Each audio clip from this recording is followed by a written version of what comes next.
नमस्कार, good morning. इस video में हम बात करेंगे जेबीटी भर्ती के बारे में।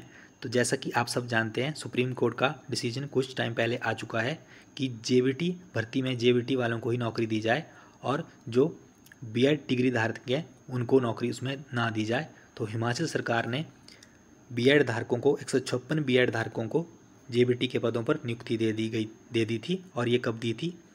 ये दी थी कुछ महीने पहले बैच वाइज के आधार पर। तो शिक्षा विभाग ने इन्हें कंडीशनल नियुक्ति दी थी क्योंकि मामला उस टाइम जो था कोर्ट में था।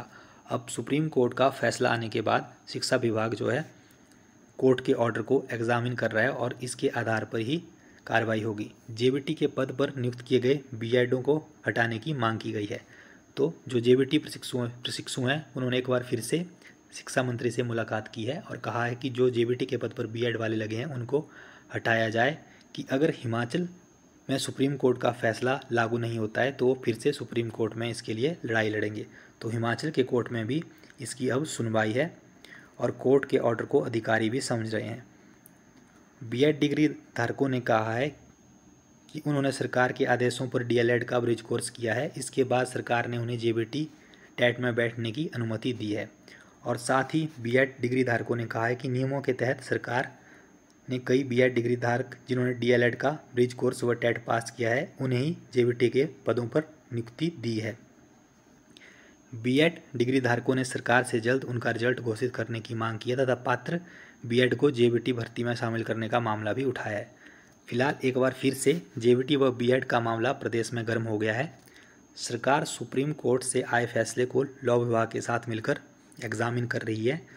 वहीं 1 सितंबर को हाई कोर्ट में इस मामले के बारे में सुनवाई है और 1 सितंबर को हाई कोर्ट में भी इस मामले को लेकर सरकार अपना जवाब दायर करेगी। कोर्ट के अंतिम फैसले के बाद ही सरकार जेबीटी भर्तियां नियमों के अनुसार करेगी। तो फिर से जेबीटी और बीएड वाले जो हैं इनका ये मामला तूल पकड़ता जा रहा है और हिमाचल में जेबीटी और बीएड वाले फिर से आमने सामने आ गए हैं।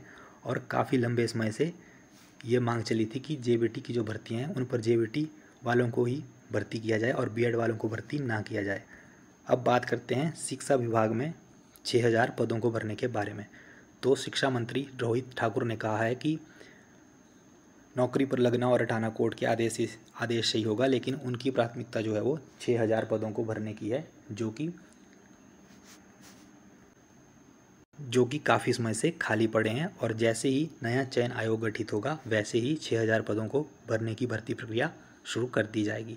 तो अब नए चयन आयोग का तो आपको पता ही है, उसकी रिपोर्ट जो है अक्टूबर में उसकी दूसरी रिपोर्ट आएगी जो कि अंतिम रिपोर्ट होगी। उसके बाद ही आयोग का गठन होगा। तो देखते हैं आगे सरकार क्या करती है नई भर्तियों के बारे में।